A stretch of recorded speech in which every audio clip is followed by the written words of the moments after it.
You know, Golic, other wireless providers say they'll cut your bill in half, but who knows what kind of coverage you'll get. When you switch to Straight Talk Wireless, you get nationwide coverage on America's largest and most dependable 4G LTE networks and still save on your wireless bill every month. Get the unlimited plan for just $45 a month. No contracts, no credit checks, no mystery fees. And with Straight Talk's Bring Your Own Phone plan, you can keep everything you love, your phone, your network, your number, for half the cost. Straight Talk Wireless. Best phones, best networks, half the cost.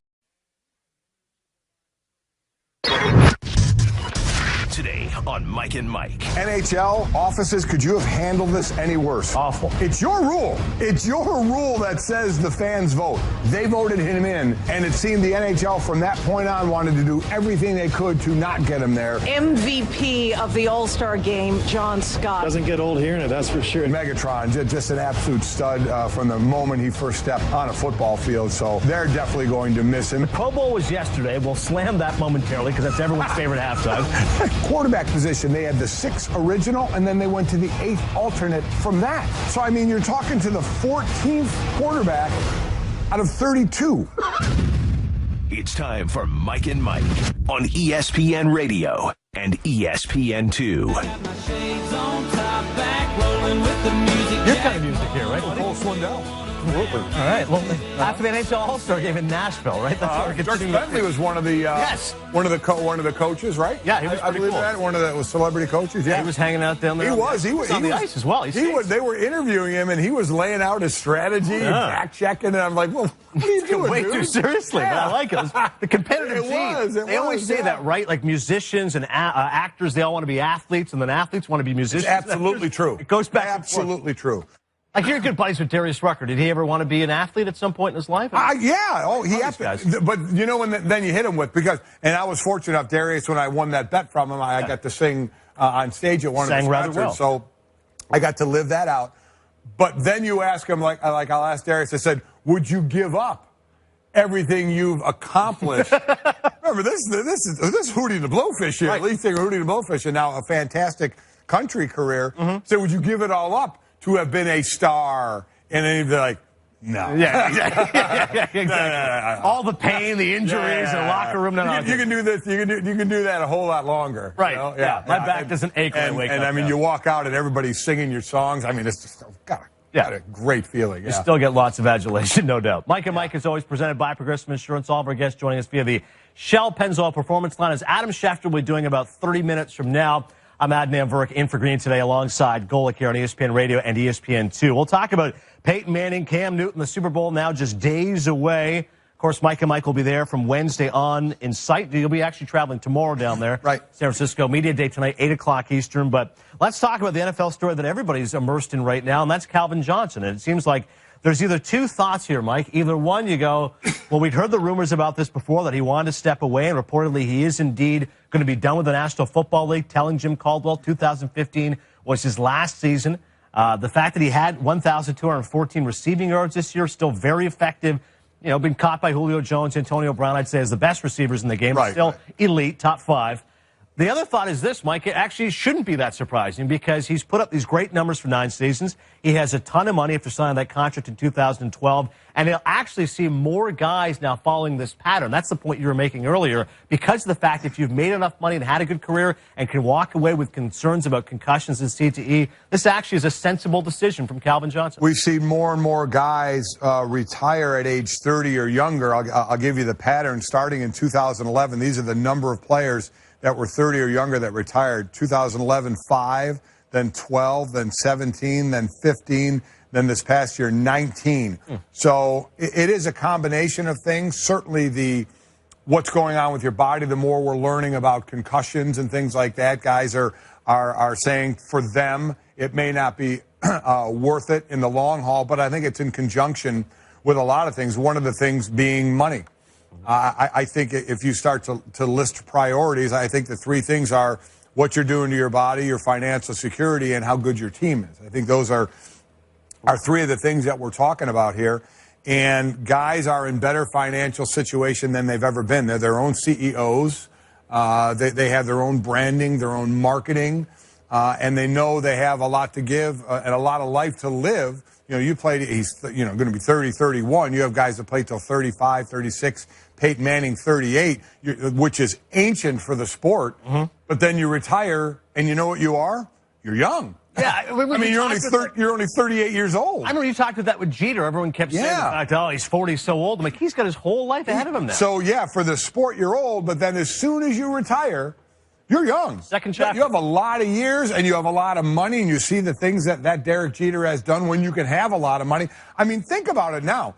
Guys back up through even my years and before, and even some after me, what did we want to do? We wanted to come out. We wanted to, you know, have a radio show, be an analyst, you know, do things like that. Right. Some, you know, hit the real world job. Now these guys are multimedia conglomerates. They're even past GMs now. Yeah. I don't want to be a GM anymore. I want to own the team. Yes. Yeah, look at Magic Johnson, right? You run movie theaters, you produce films. Right. So you stay involved in sports. You have part ownership, but then you do things outside. That's where these guys are. So what's interesting is these numbers. I'd like to look at who the players are and how much the financial stability comes into play, because it's so different. You know, here's a guy that signed a $132 million deal in 2012. I mean, you got what'd you say you made, 114 or 114 million. 114 million. That's a lot of cake. You know, and it's not to say if you make a lot, you want to make more, and you have every right to do that. But if you have a nice cushion of money, depending on what you do with it, and you say, okay, you know what, I'm a little beat up. You know, I want to be able to function pretty well after. I have this going and that going. I got a lot of money. I'm ready to make the transition. I can't blame somebody for that. There are those that are going to say, oh, the players are softer today. They don't want to continue playing. Well, yeah, listen, that's your choice. It's a personal choice. You know, if you want to walk away, even if you don't have all the money in the world, look at Borland. Yes, the kid after his rookie year in San Francisco said, you know what, I'm out.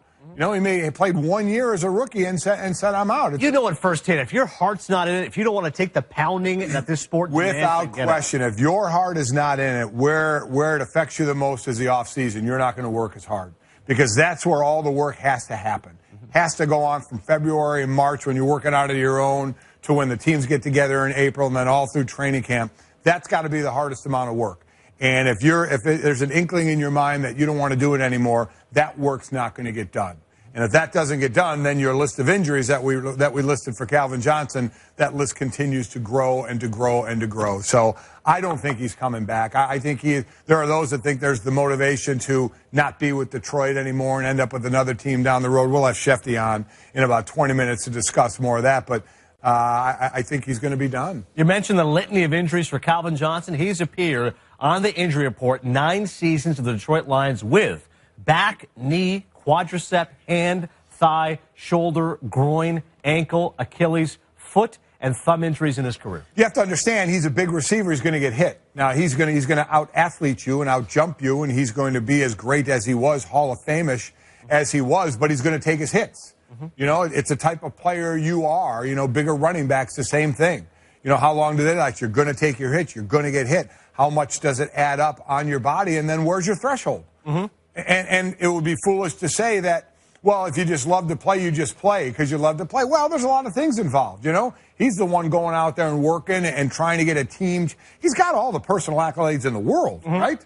So you'd like to put a team championship with that, or at least a run, and they're not able to do that. And so that's the part of it, Mike. I say if the Lions were a little closer, let's say they made the playoffs, maybe had won a playoff game, I think he would have definitely be staying another season. Could not agree more. Absolutely agree with you that he could see if there's a little bit of light at the end of that tunnel, and it's not a train coming at you to knock out another part of your body. Right. You know, I can ramp this up for 2 more years. Yes, I completely agree with you. So I think that does have a lot to do with it. Maybe he should have played baseball. He was a great outfield prospect as a high schooler. According to one scout, he said he hit the ball as far as anyone he'd ever seen. Antoine Randall, speaking of wide receivers, I wish he'd played baseball. Wish he'd played baseball as well. You know, it's nice when you got the choices like that. But who knows? You know, you can say they looked good. Who knows what Antoine Randall would have ever done in baseball or Megatron? You don't know. You know they were great athletes. But guaranteed money in baseball, some people say. But you're right. Well, I mean, you look at a guy who did that was a guy like Jeff Smarja, the wide receiver from Notre Dame, who would have been a first-round wide receiver coming out the years he was there with Brady Quinn. Ends up going into baseball, and it took him a little bit to get going, and to the tune of a $90-some million deal. Francisco Giants, now in San Fran, so I'd say it worked out.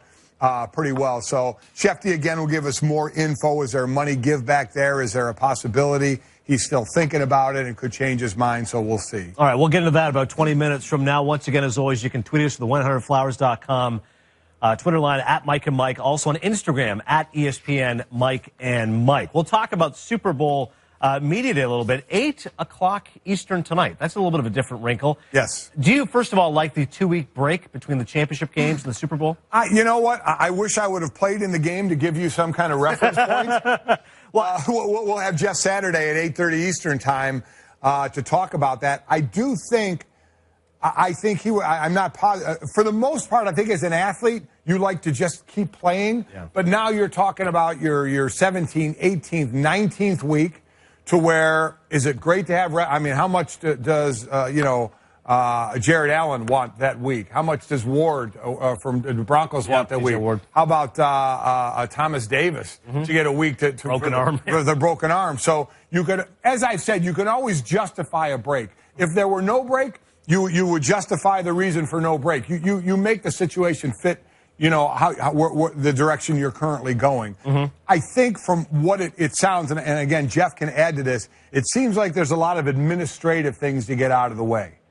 Between the tickets and the family travel, because you want your family there, right? That if you were automatically into game week, could be a little tougher to do. So it seems that first week, teams have it down to where they put the game plan in on that off week. You get all the travel, the administrative stuff taken care of during that off week. So by the time you land at wherever the Super Bowl is going to be, you're ready to go. You have the game plan. Now you're just tweaking. You're not putting in anything anymore. And certainly some problems probably pop up with travel, with family and all that. But you have the majority of that out of the way. So it seems like that's kind of how the wheel turns now. Yeah, I don't have the issue with the 2 weeks. I find in college football it's tough because, it ends up being like 40 days between the last two. Football is tough. Listen, tough. I lived it with my kids. It was 44 days. That's insane. From the last game to the national championship. It's tough to ramp it up again. Without a doubt. And now, in today's world, with the 4 teams, you got to ramp it up twice.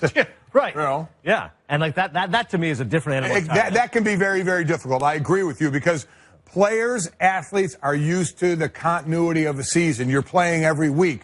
Even in college, then you'll get a bye week. Then it's every 2 weeks. Rarely do you have 40 days off to where then you play a game again. So that at that point is the biggest game in your life. It's exactly really hard to get into that. Exactly right. In the Zone is brought to you by AutoZone. When you get the right part or helpful advice you need, it helps you get in your zone. So stop into AutoZone the next time you or your car can need a little something and let them help you get in the zone. AutoZone. Speaking of being in the zone, that would be Cam Newton. He put together a spectacular performance in the NFC Championship game. All eyes are on him. Certainly last week, I know there was conversation you had on your program about whether or not, race goes into the issue of how he's perceived. Right. Certainly he's spoken about that. I'm sure he's going to get lots of questions about that tonight. Let's take a listen, though, to Cam with regards to actual football conversation and how he's looking forward to the biggest game of his life. Expectations right now for not only myself but the team is, to stay in the same groove of things that got us to this point. Taking it all in as this unbelievable experience playing in Super Bowl 50. And it's going to be a lot of guys just like myself, taking it for what it's worth. Of all the matchups, Mike, it's going to be so much fun to see Cam Newton against Von Miller and DeMarcus Ware and that great Denver Bronco defense. And we'll keep talking about that because we saw what Ware and Miller did in the game against New England, which to me is going to be a complete 180. Complete 180. You had the game in Denver. You had the crowd on your side. You were able to get a jump on the defensive side because you had to go with the silent snap, did the New England Patriots. Your outside rushers were so much better than the offensive line for the New England Patriots. They look really depleted, New England. They did. And then New England, for some reason, didn't feel the need to give them help at all, widen the edge out at all, or chip or anything like that. They said, well, this is the way we're going to play, and they got beat because of it. To me, this one, certainly you're going to keep an eye on those rushers because they're great rushers. And we're talking about, Mike Remmers and Michael Orr is who they're going to. Those tackles are much better than this line is much better than the New England line. The blind side, Michael Orr. But exactly. Yeah. But to me, the interior, Norwell, who was a Pro Bowler, Khalil, who was a Pro Bowler, Trey Turner, the two guards in the center, against that D line of the Denver Broncos, the Derek Wolfe, Sylvester Williams, Malik Jackson, that to me is going to be the matchup. Okay. Those edge rushers, we'll see. But if you edge rush, now you had Tom Brady who wasn't going anywhere, right? Mm-hmm. Now you have edge rushers. If Cam Newton has an area to step up and move out, that's going to be an issue. So that's when your middle rushers and Wolf and those guys on the interior, I think I've accounted those three for 13.5 sacks. Mm-hmm. Remember, they had 52 this year as a team. They led the league. So that push from the inside, don't give Cam anywhere to escape. That's going to be the big thing, because now he can throw it from the pocket. Mm-hmm. He can throw it off his back foot. You know, he can throw it without having to step into it. He can do all that. But by God, don't let him out on the corner. Don't give him the option to look downfield and throw or run, and God help you if you're in man coverage. Right. And he breaks out, and everybody's got their back turned because they're covering their guy, and he takes off. So that's a matchup I'm looking for. You wouldn't use a spy specifically on Cam? I am not a big spy guy. That doesn't mean on the third down that you wouldn't spy. But Cam is so big and strong, and now you're spying. If Cam gets out, now you're in space. Now you really got to trust that defender to be able to tackle one-on-one, and if he doesn't, you've wasted him. Right. So I'm not a huge believer in this spy. I want to be careful. We always hear, okay, last week they rushed against Tom Brady. You can just rush because you knew where he was going to be. And now all of a sudden it's Cam Newton. It's like, well, okay, now you got to be careful. I don't really do that if I'm a coach. The last thing in the world I want to do is tell my group that had 52 sacks in the regular season, hey. Let's lay it patient. You know, I don't think Wade Phillips is going in there and saying, hey, guys, easy on the rush. Keep your lane integrity a little bit. You know what I'm telling my guys to do? Go do your thing. Right. And that's what they love playing for Wade Phillips as a defensive coordinator. He preaches aggressiveness and go for And I get you got to game plan some, but you know what? I'm not harnessing DeMarcus Ware and Von Miller at all. They're athletic enough to chase if they have to. You may give up a play. You may not. You may make a big play. But you know what? You want to take a chance, spin on the inside to make a move? Do it. I'm going to trust those guys to do it. So I'm not going in with that mentality. Well, they better be more careful. No. You know what you are? Because I went through this, and I wasn't one of the best players. But when I was in Philly, we had the best defense in the league. Yeah. We had the best rushers in Reggie and Clyde Simmons and Jerome Brown, linebackers and Seth Joyner and Byron Evans, Eric Allen, a cornerback, the hard-hitting safeties of Wes Hopkins and Andre Waters. You know, there was if we were playing against a quarterback, with Steve Young who could run or something, there wasn't any. Prevent defense. Hey, guys, lane integrity. Really? No. Could you imagine Buddy Ryan saying that to you? Oh, my God. Hey, Reggie, I don't want you to rush inside at all. I want you to stay outside. No. You go do your thing. This is the top defense in the NFL. Mm-hmm. With the best pass rushers in the NFL, you go play ball. And your point, I think it's well taken of the Broncos defense. Now, they were great. It was a performance of the ages against the Patriots. But this offensive line from Carolina, this is going to be night and day from what New England was putting forth. Plus, they run the ball. I mean, New England wasn't Number running one the ball. rushing attack. That's exactly right. So now you're running the ball. That's going to freeze your D-line. And as a D-lineman, believe me, I do know this. If you're playing the run on a play action and then you have to start into a pass rush, that makes it more difficult for the interior line. Your outside guys, they can take off, and you can say tackle the running back on the way to the quarterback. Mm-hmm. But your interior guys, you got to play it. If you think it's a run, you got to play that run. And then you see play action, and the quarterback pulls the ball out and is back in the pocket. Now you have to restart again for a pass rush. It can be difficult to do. So if that running game is working for Carolina, Denver has to respect it, and you can get away with some play action pass. So complete 180 from the New England game. Complete 180. Adnan Virk in for Greeny today. Mike and Mike on ESPN Radio and ESPN2 alongside Golic. We continue. Coming up around 12 minutes from now, we'll get Adam Schefter's thoughts on Calvin Johnson getting ready to step away from the National Football League. Just a quick thought, though, on Peyton Manning. Once again, Media Day tonight, 8 o'clock Eastern. Let's hear about Manning, what his focus is. Clearly, if you're a nostalgia kind of guy, you're hoping Peyton gets one more. I felt like from the get-go this team had a chance to be a part of something special. Our defense has led us to this point. They have been great from the get-go. I knew they could take us to a special place. For me, it's been a unique season, dealing with some injuries. The best thing that I've done, I think, is to stay in the moment, and I'll try to do that for one more week.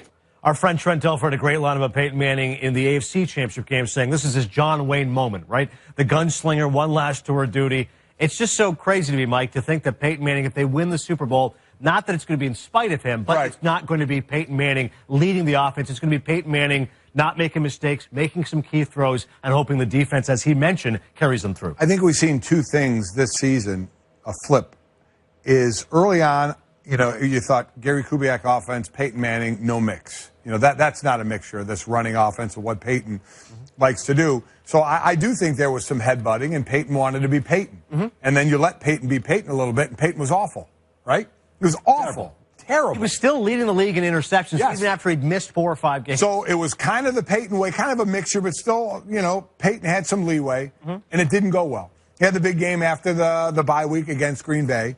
So I think even in his mind, then he had the injury where we were really sad, and now I really, because they're amongst any player, let alone the great players, you fight, you can't do it anymore. Everybody's saying he can't do it anymore. Yeah, I can still do it. Right. And I think he did hit the realization this year when it was a bad year, and then the injury and coming off that, you know what?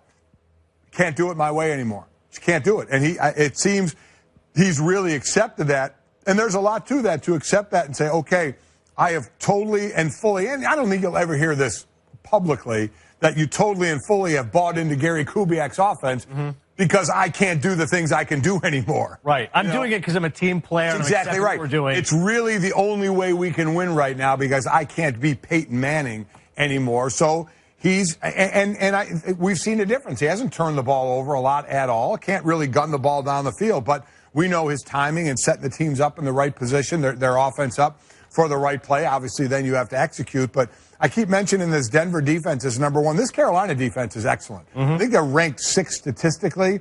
They're a really good defense on all levels. They really played well. The secondary, which was that weak point, and I thought Arizona would take advantage of that. Carson Palmer was awful, though. He was awful. But that rush they have up front, and they're in more interior rush with K'Wan Short, who led the way with D tackles, or tied, I think, with D tackles in the league with 11 with sacks, and what he's done, and what they up in the middle with Thomas Davis and Luke Kuechly of where this defense is. But I do think that's been a big thing with Peyton Manning, is the realization is I can't do it my way anymore. I've seen over the course of this year that we really need to buy into this at least this one more time to try and get it done. Yeah, it's like there's only so much fuel left in that tank. And to carry that gunslinger analogy, that John Wayne, the fact he's apparently said to Belichick, this might be my last rodeo. Right. You felt, especially early on in that game, he wanted to make a statement. Deep ball early on. And he looked great in the first quarter. He was great. There's touchdowns. But after that, you could tell, Mike, especially late in the game when they needed to rush it a little bit. It was 3 and outs. Couldn't do it. And listen, the best thing in the world would be early on, hit a couple of deep balls. Now, deep balls nowadays are, he's throwing the ball within 2 seconds and the ball's going about 30 yards. But what that would do if he could complete it, because he's been overthrowing those. Yeah. He missed Emmanuel Sanders on a touchdown in the end zone. Yep. You hit a couple of those over the tops early. Get some thinking. Because the first thing a defense does if I'm playing them is I'm playing up, saying Peyton's not beating me over the top. You get a couple of those early on, and maybe you have to back the defense up a little bit. It's only going to help your running game, which is something they need if they're going to win the Super Bowl. We'll talk more Super Bowl X's and O's, of course, in the days ahead. In the meantime, coming up next, Adam Schefter, NFL insider, on all that went into Calvin Johnson's decision to walk away from the National Football League. First, a thought from 1-800-Flowers.com. It's not Valentine's without the roses. You know that, gang. But you need to send the best. So this year, really wow her. Impress her with a beautiful bouquet from 1-800-Flowers.com. It's your rose authority. It's the way we send roses. You're going to show up all the other guys who waited, and you'll also get a great deal. Right now, 1-800-Flowers special limited time offer for our listeners and our viewers that she is going to love, available through Wednesday. Order 24 incredible multicolored roses for $29.99. That's half off the original price. $10 more, upgrade to red roses. An amazing offer, 2 dozen red roses for $29.99. Deal does end Wednesday, only while supplies last, so lock in your Valentine's order now before it's too late. Order now to get this offer, 1-800-Flowers.com. Do it from your desktop or from your mobile device. Click on the radio microphone in the upper right corner and enter Mike. That's 1-800-Flowers.com and enter Mike. We're back after this on Mike and Mike. Still to come, he's got the hottest handle on the hottest team in the NBA. Don't miss Steph Curry live with Mike and Mike at 9:10 Eastern today on ESPN Radio and ESPN2.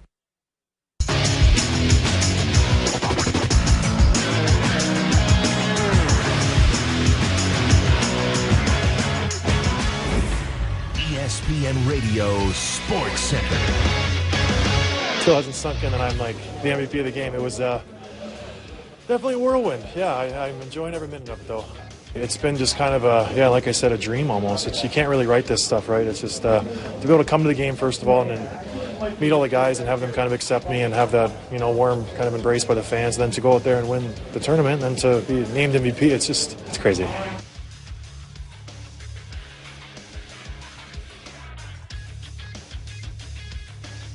Recognize that voice. That is John Scott, the enforcer who was traded by the Coyotes to Montreal, sent down to the AHL, but he played in the NHL All-Star game because the fans wanted him in. He's a fan favorite, the leading vote getter, enforcer turned scorer, and he wins the MVP in the All-Star game. And oh, by the way, the league didn't want him in. Handled this correctly, not at all. To finish it off, they didn't even have him on the ballot for the MVP, and he still won the MVP with the vote. 5 career goals in 285 career NHL games. The first player in hockey history to have his first career multi-goal game in the All-Star game. How cool is that? Also, Jeff Hornacek fired as the Suns head coach, as first reported by Yahoo Sports. Phoenix is 14-35 this season. That's tied for second worst in the West. And Calvin Johnson on the Lions, 2015, his final season. That's according to our friend Adam Schefter, who's going to be joining us momentarily. That SportsCenter brought to you by H&R Block. It's refund season. Come into your local H&R Block office. Let their experienced tax professionals help get you every dollar you deserve. Your maximum refund is guaranteed. Didn't have the mic on, huh? So this is all about 2 things. One, I didn't want a Leslie Nielsen naked gun type moment. Right, we have these mics on that are that kind of go with us wherever we go. Secondly, as you know, Joey Galloway and Danny Cannell, friends of the program, every time we work together in college football, the second we're off air, the mic goes up because the conversation is always something you don't want him to listen to. Say it. Every mic's a live mic, or a hot mic, so you better turn it off. So every time I got to turn this off. Yeah, I'm having some sort of conversation that's going to get me in trouble or somebody around me. So that's why I always do that in habit. Won't happen again. I tried. Adam Schefter, our man, is in the house. ESPN NFL Insider on the Shell Pennzoil Performance Line. Shefty, thank you so much for joining us right now. Let's talk about Calvin Johnson. The decision comes down. What do you think was the biggest reason that Calvin Johnson decides to step away now? Well, let's be very clear. This is not final just yet, but what happened here is before the season began, he told family and friends this would be his last season. He told a couple of Lions players, Matthew Stafford and Stephen Tulloch, that this would be the last season. He asked them to keep it confidential. When the season ended, the day after the season, he and Jim Caldwell, the Lions head coach, met, and he told Jim Caldwell this would be his final season. So, again, message consistent all along, but Jim Caldwell told him, take some time, because let me say this, there have been a lot of players over time who the day after the season ended wanted to retire, a lot of people. And many have taken some time, taken a few weeks, taken a month or two, whatever it may be, and changed their thinking and decided to return for another season or 2 or 3 or whatever it may be. In this case, out of respect to Jim Caldwell, Calvin Johnson agreed to take more time to think about it. But this does not seem to be a decision that he was quick to make. This is a decision that was a full year or more in the making because of the physical toll the game has taken on his body. His ankles are beaten up. He's got general body soreness like a lot of players. And it's a situation there where basically he decided before the season this should be the last. The Lions preached to him, please take a little bit of time. But his plans at the end of the season, after the season, were to retire. Now, plans change. It doesn't sound like plans are going to change here, but we'll see how this plays out. So let's play the side of plans changing. There's two thought process. There's plans change where he just reconsiders and said, I want to still keep playing. Or there are those out there, Shefty, that are saying there's an ulterior motive to this, to his plans changing to maybe be with a contending team. What, if anything, to that? My sense is this has nothing to do with him wanting to be elsewhere, him wanting to make more money, him trying to force his way out of Detroit. I think probably people thought the same thing with Barry Sanders, and that was not the case. It never materialized. Calvin Johnson is an honorable guy who gets along with the people in that organization. He's highly respected. He's made a ton of money during his career. He got the first contract before the CBA as the second overall pick in the draft. He then signed a record deal for a wide receiver, maybe even any player, for his second contract. He's got enough money to take care of the children of his children's children, okay? That's not an issue. And I don't think it's a case where he's trying to force himself out of Detroit. The people who know him, who know the situation, they all say the game is just taking a toll on his body. Physically, he's beaten down. He's spent 9 years playing, and how many times have we heard Calvin Johnson didn't practice today? Calvin Johnson isn't going to play Sunday. Calvin Johnson has to miss games. His ankle's bothering him. His knee's bothering him. And the way he played, the style in which he played, in which he would go up for footballs and crash to the ground, all the hits he's taken, I just think it's taken a toll on him, and I don't think it has anything to do with him forcing his way out of Detroit, but maybe I'm being completely naive and duped. Yeah, our only thought, we're talking with Adam Schefter right now, the Pennzoil Performance Line. As always, just a friendly reminder, do your engine a favor, make the switch to Pennzoil Synthetics, made from natural gas and designed for complete protection. Pennzoil Synthetics are pure performance. Schefter, what Mike and I were speculating earlier is only this. If the lines were a little bit closer, if they had made the playoffs, perhaps won a playoff game, then he could squeeze out a year or two more. So it's not necessarily that he's trying to force his way out of town, but just that the optics were a little bit different. Maybe the body wouldn't be as sore of taking such a beating, if that makes sense. I don't think so either, because, again, he made the decision before the season. He was telling family and friends before the year that this would be his final year. And don't forget, that's coming off a season when they went to the playoffs and when they lost to the Dallas Cowboys in a controversial call that many people thought they shouldn't have even lost that game. So you could make the argument going into last season that the Lions are headed in the right direction. Things are going well. He's got a quarterback that he likes playing with. And so I don't think that enters into the decision. If that were the case, then why did he decide before the season began that this would be his last year? Schefter, also, I mean, you're around players a lot. The trend is going up from 2011 to the number was 5. To 2015, yep. The number was 19. Players to retire at age 30 or younger. Is this something that you see will elevate even more, where these guys will retire at an early age? Yeah, I think there's something to that. I don't think that's an accidental trend. It's an interesting, notable trend. We saw players last off season do this very same thing. I'm sure I'm missing some of the names. You could probably give me more right here.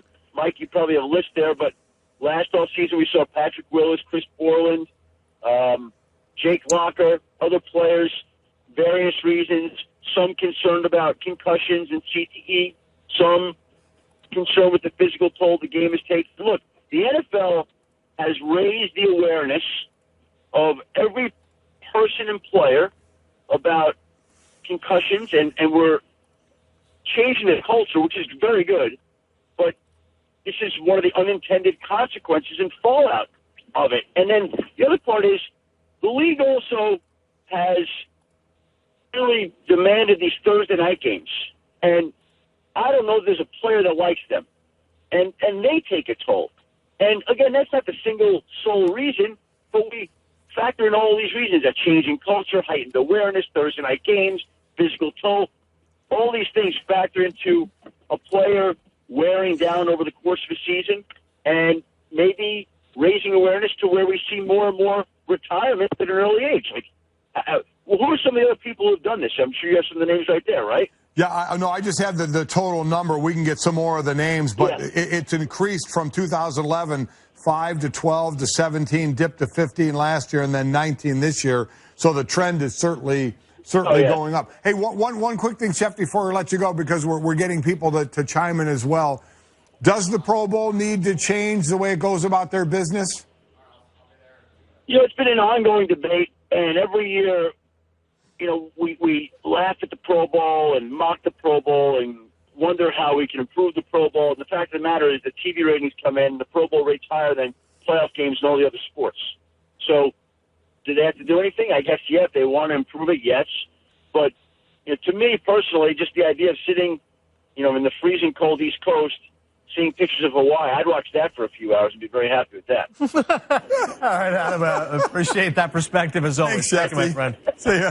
Take care, guys. All right, one final note there. That's Adam Schefter, ESPN NFL Insider. During Calvin Johnson's career, he appeared on the injury report 80 weeks more often than he did not. That's 155 total. Yeah, and in today's game, you have to be more diligent. You remember when the Patriots got in trouble for that? I mean, so you have to really list everything all the time. I kind of like the way it is in hockey. upper body, lower body. Kind of dig that. So cryptic, and usually right? when it's guys will target it. Yeah, when it's actually a lower body, they'll say upper body. I think it's fantastic. Yeah, it's in the general nether regions. You can find it yourself. Coming up next, gonna have a lot of fun here. I love the prop bets, Mike. I hope you like these as much as I do. What song is Coldplay gonna play? Is Ted Ginn gonna drop a pass? The odds of Steph Curry being shown on the broadcast. All that more coming up next. First, a thought from Dollar Shave Club. Leave the playoff beards to the pros. Kick off your year with a fresh blade shave. Join DollarShaveClub.com. They know that the key to getting an amazing shave is simple. 1, use a fresh DSC blade. 2, use their Dr. Carver shave butter. That is it. You can afford to shave with a fresh blade anytime and save hundreds this year. Use a fresh DSC blade with Dr. Carver shave butter if you want the most gentle shave imaginable. Join DollarShaveClub.com. That's DollarShaveClub.com. We're back after this on Mike and Mike. Geico, 15 minutes could save you 15% or more on car insurance. Visit Geico.com.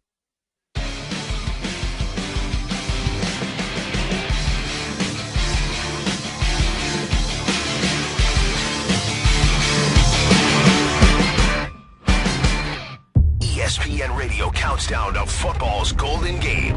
Aaron Rodgers explains why he'll never forget the touchdown pass to Jordy Nelson in Super Bowl 45. But I think the thing that was really exciting was the first touchdown for me. A screen pass, actually, that we had an alert to Jordy on the go route outside, and I kind of predetermined a little bit based on the matchup. Felt good about the throw, and that got us going a little bit, kind of took some of the nerves away, and we settled in the game. But the first touchdown in my Super Bowl career was something I'll never forget. Brought to you by Burger King. Adnan Virk in for Greeny today alongside Golic. We continue here on Mike and Mike on ESPN Radio and ESPN2. Coming up at the top of the hour, some NBA conversation with our friend Tom Thibodeau. We'll talk not only with the Cavaliers, that new look offense, but also the hot play of the Toronto Raptors. Give it up. Oh, there you go. What Toronto love here on Mike and Mike. Could they? You know, are we handing the Eastern Conference I can't wait. too quickly to the Cavs? Thibs is not going to know what hit him. It's going to be DeMar DeRozan, Kyle Lowry conversations. Oh, my God. We'll go way back. A lot of Raptor conversation coming up. I got to get a cup of coffee. Also, other news last night in the world of sports, John Scott named the NHL All-Star Game MVP and a couple of goals. Jeff Hornacek fired as the Suns head coach. Get Thibs' thoughts on that. Phoenix right now having a disappointing season. Also, Calvin Johnson's on the lines. It's been his final year. We had Adam Schefter talking about that earlier, and the fact that he thinks that is actually going to happen. That's not posturing. That is indeed Megatron stepping away. Sports Center brought to you by Tommy John. Valentine's Day just around the corner, but there's nothing romantic about worn-out multi-pack underwear. So replace yours with something you can be proud of. Tommy John. Use promo code Mike to save 20% on your first order at TommyJohn.com now. That's TommyJohn.com. Mike and Mike, presented by Progressive Insurance. Thibodeau coming up at 8. Jeff Saturday at 8:30. Steph Curry at 9:10. All phone guests joining us on the Shell Pennzoil Performance Line. How much do you love prop bets? I love prop bets. I do. I dig that probably more than the regular bets because I don't understand a lot of it. Right, you and me, we're not gamblers, right? I don't understand the minus I get that the most out anywhere. Who do you think's going to win? And I'll say, and then they think they're going to cover. I'm like, dude, I didn't care football. I didn't care if I won by half a point. You know, it didn't matter to me. I was winning. So you know, you get Ian Fitzsimmons up here when I'm. He's a degenerate. Who ran his own bookie? It was his own whole deal when he was in college. Right. He starts talking about it. He just loses me. I mean, that dude. Can't believe he didn't get his thumbs broke at some point. Fitzy's definitely all. Let's just say he knows some people, a friend of a friend, a couple of wise guys out there. Yeah.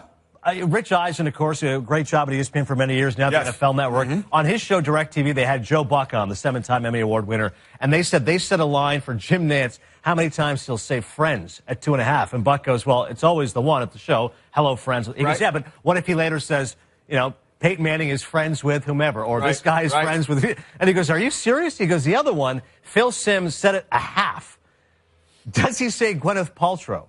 And Buck's like, why would he mention Gwyneth Paltrow? Coldplay is the halftime show. Oh. So does Phil Simms say at one point, by the way... These were all prop bets. Yeah, I love Gwyneth Paltrow and Shakespeare. I think it's fantastic. I love the ones where they try and you do over-under on the time of the national anthem. Yes. Which 1 minute, 57 seconds. Okay, who's singing the national anthem? I mean, have family and friends make a bet for you. Guess who knows how long it's going to take to sing it? Right. Who's singing it? I mean, just speed up the last thing. You know, If you're singing, and all of a sudden I got all kind of friends making bets for me because I know exactly how long it's going to take. You make sure you got the clock the whole time. Holy 3, smokes. 2, finish up. Come on. Let's go. What color, this is always every year, what color will the liquid be that is poured on the winning coach? Orange is always the favorite. Orange is the favorite. Is that the best odds? Yeah, orange is plus 125. Where's green? I'm going with green. Green is actually plus 1,000. That is the 6th one. That's the 6th choice. You get some plus good money. 1,000 thing again. What is that? I don't bet 100, you win 1,000. Is that right, Stanzik? I'm guessing that. Plus 1,000 means you bet $100, you get 1,000. Right? Everything's based off betting $100. Stanzik over there. Stanzik is my de facto gambler. Stanzik bets copiously on the Knicks all the time. Porzingis. So you bet $100, you win 1,000. Yeah. Okay, that's so pretty green good. is okay. How about this one? Which song will Coldplay play first during their halftime show? You got other choices? Yeah, I remember we had Herm on one time. Yeah? He had no idea. No idea. Adventure of a Lifetime is plus 200. Fix You is my choice. Yeah, I think. Yeah, okay. Viva La Vida plus 500. That's not going to be first. Oh, what about Clocks plus 750? No, okay, we'll move on to the next one. No. If Steph Curry is shown on television during the broadcast, what will he be wearing? A personalized Carolina Steph Curry jersey, which is even money, a Cam Newton jersey, plus 500, or any other Carolina jersey, plus 5. I think it'll be a personalized Carolina jersey. Steph Curry, I agree with that. Yes. This is kind of, it's funny, but it's mean. Will Ted Ginn Jr. drop a pass? I mean... Yes. These are from where, Brooksy? I think he'll catch a lot. I think he'll catch passes. I mean, listen, this guy's, what a year he had. And, right. And we've known he's fumbled the ball, dropped the ball, but hey, he's had a kudos to him for the year he's had. But if you're asking me if he's going to drop a pass, I'm going to say yes. Will Denver win the Super Bowl? Peyton Manning retires. San Antonio wins the NBA championship, and Tim Duncan retires. If you say yes to that, you can win $2,000. You put down $100. Really? But they both would have. Broncos win, Peyton steps down, Spurs win, Duncan retires. I might take that. I think both of those would happen. Now I don't know if either are going to win the championship. Yeah, I don't think the Spurs beat the Warriors. I don't think the Broncos are going to beat the Panthers. Yeah. If I'm a gambling man. But I think if that happens, I do think we've had Duncan stepping away for the last 5 years. So. Exactly. Last one for you. Will Peyton Manning throw a pick 6 in the game? Yes is plus 300. No. He's not turning the ball over. I'm saying no. All right. Saying no. Minus 500 the odds there. So more prop bets coming up later on. Figure out this whole money thing. Alongside Golic, I'm Adnan Virk, the captain. Fibs is up next. Mike and Mike. Coach Love is back to transform a nation of hopeless men into hopeless romantics. And Sport Clips Haircuts has just the game plan for you, with a chance to win cool prizes, too. See the rules and enter at sportclips.com/coachlove. No purchase necessary. U.S.